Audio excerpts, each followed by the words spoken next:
Chapter 12, Fiscal Policy. Fiscal policy is the work of Congress. It is taxing and spending. Now, if that sentence doesn't send chills down your spine, I don't know what does.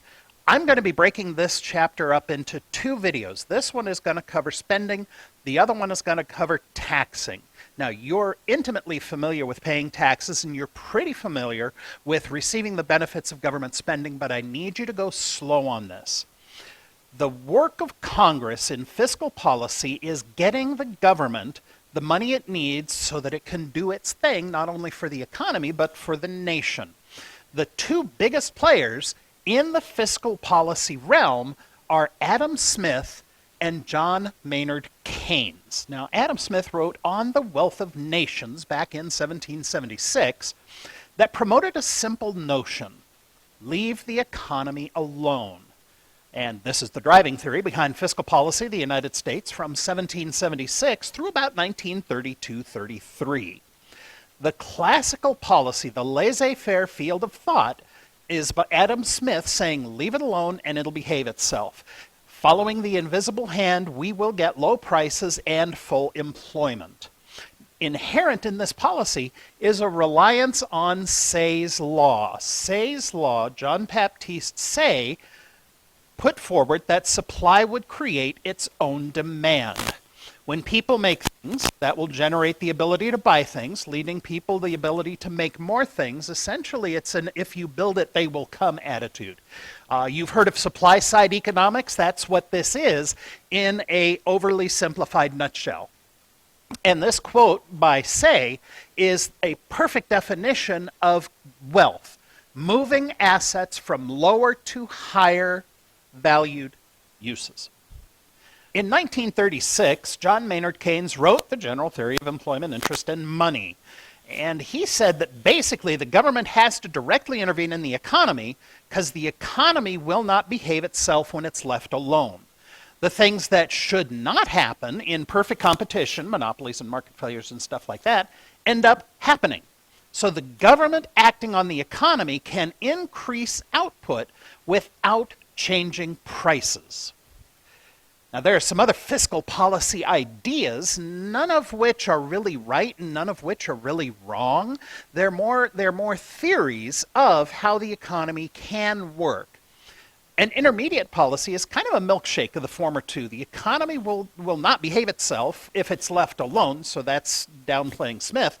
But they also think that Keynes was blowing it out when he said that increasing supply will not change prices. We look at the law of supply. Change in supply means a change in price.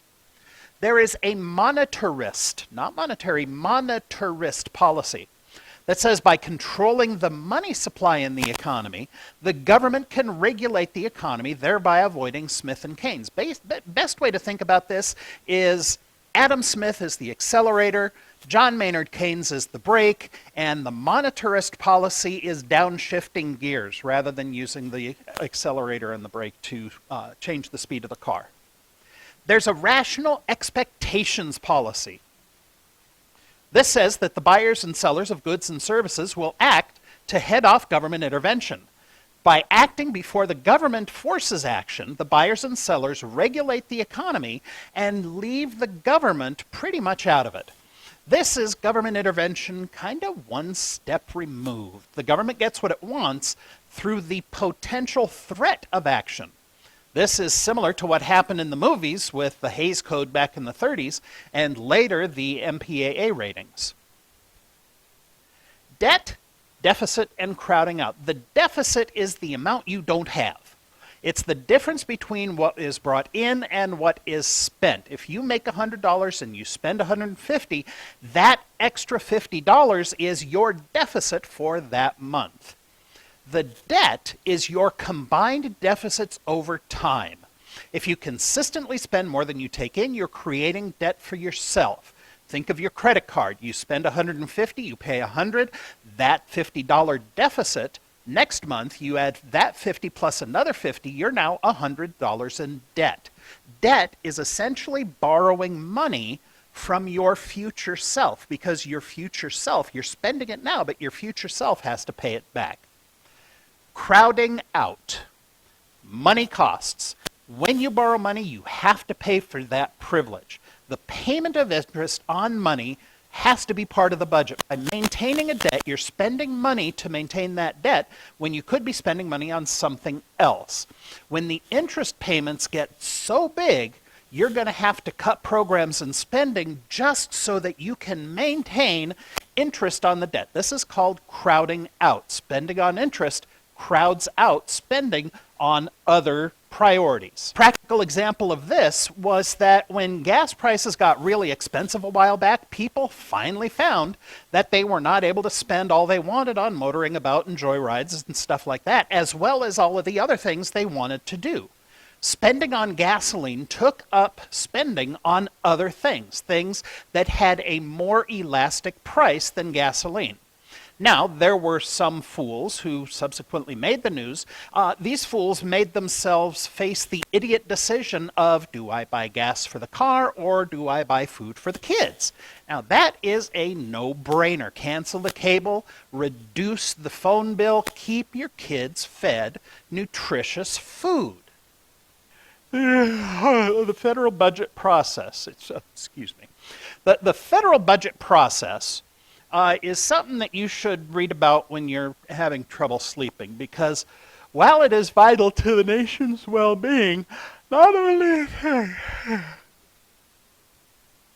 Sorry about that. To deficit or not deficit? That is the question. Now, the government's going to overspend as surely as the sun rises in the east. The book has some good pro-con arguments about deficit spending and whether running a deficit is a good thing or not. In the last 40 years, there was only 4 years during the Clinton-Gingrich times that we actually made more than we spent. We had a 4-year surplus, and we were able to pay down roughly $500 billion of the debt. Then September 11th came, and we had to go spend on a war footing. You see the recession of 2008, and the average 2029 is 4.7. That has not taken into account the Rona recession. I tend to believe that we need to spend what we must when we must, but we also have to pay down the debt every chance we get.